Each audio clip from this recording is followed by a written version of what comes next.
Hello everyone, I am Dr. Pallavi Tiple, consultant gynecologist and infertility specialist in FemCare Fertility। अभी हम बात करेंगे कि एग्जैक्टली एक पिकअप क्या होता है। एक पिकअप यानी जो हमारे फॉलिकल्स बनते हैं उसको हम नीडल एस्पिरेट करके वो जो फॉलिकल का फ्लूइड रहता है वो हम एस्पिरेट करते हैं, तो वो फ्लूइड के साथ हमारा एग्स भी हमारे ट्यूब में टेस्ट ट्यूब में आ जाता है, तो उसको हम एक पिकअप या एक एस्पिरेशन प्रोसीजर बोलते हैं। यूजुअली ये प्रोसीजर हार्डली 15 to 20 मिनट की होती है, बट ये प्रोसीजर के लिए हम एनेस्थीसिया देते हैं, आपको सिडेशन देते हैं, बिकॉज आपके ओवरीज में यदि हम निडल प्रिक करेंगे तो आपको पेन भी होगा, या आप यदि हमने एनेस्थीसिया नहीं दिए और आप हिल गए तो वो नीडल आपके अदर ऑर्गन्स को भी इंज्योर कर सकती है।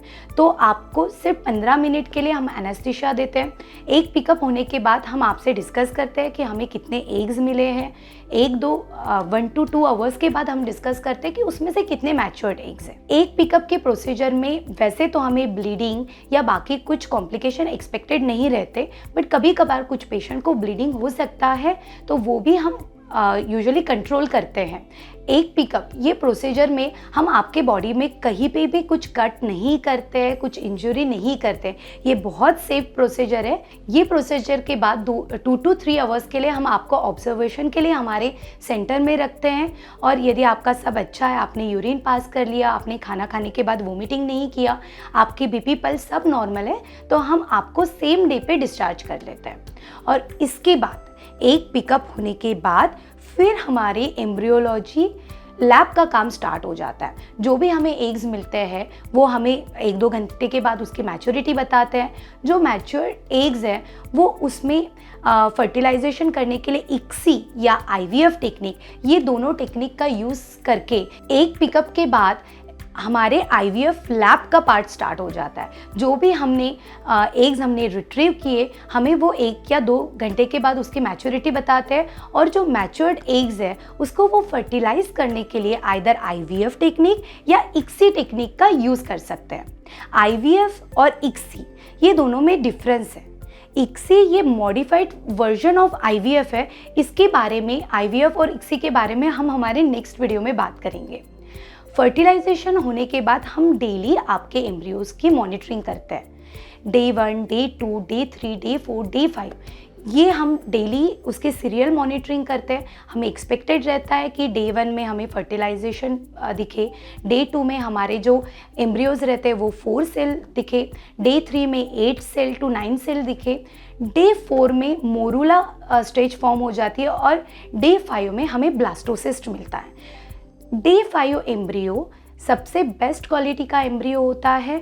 उसके ट्रांसफ़र के बाद हमें सक्सेस के चांसेस ज़्यादा रहते हैं, इसीलिए मेजॉरिटी सेंटर में डे 5 एम्ब्रियो ट्रांसफ़र किए जाते हैं। एक बार हमारे एम्ब्रियो बन गए उसके बाद डॉक्टर डिसीजन लेते हैं कि सेम साइकिल में आपका ट्रांसफ़र करना है या नेक्स्ट साइकिल में ट्रांसफ़र करना है।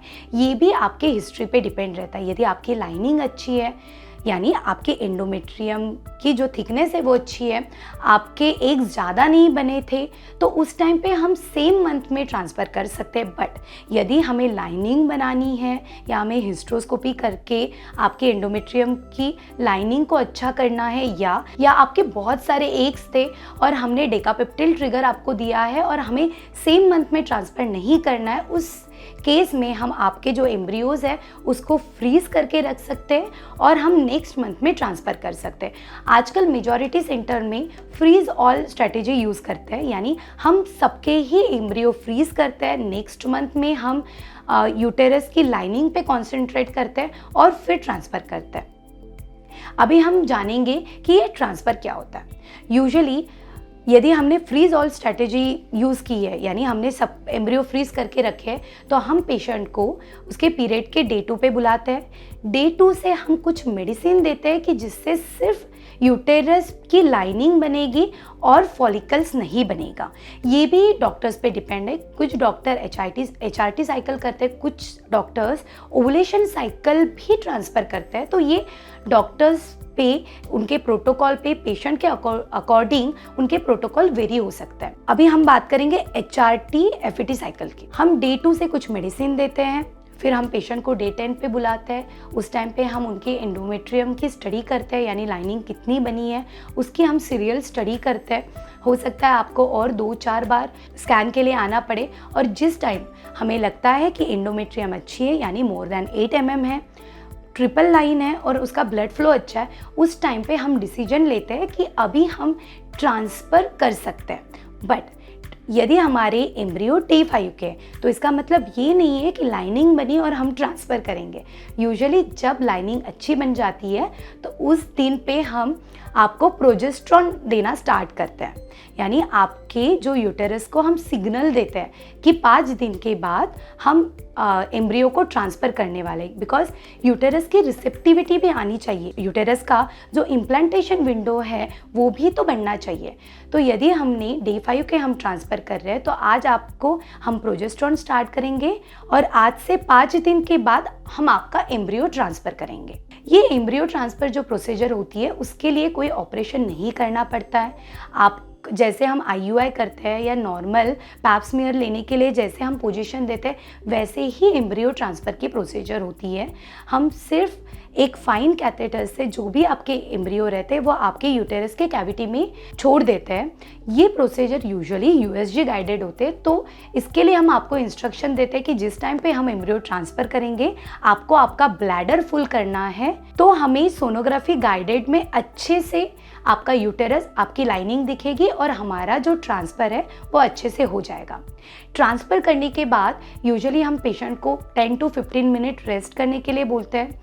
हम हमारे नेक्स्ट वीडियो में पोस्ट ट्रांसफ़र के बाद क्या इंस्ट्रक्शन दी जाती है और आपने क्या केयर लेनी चाहिए उसके बारे में बात करेंगे।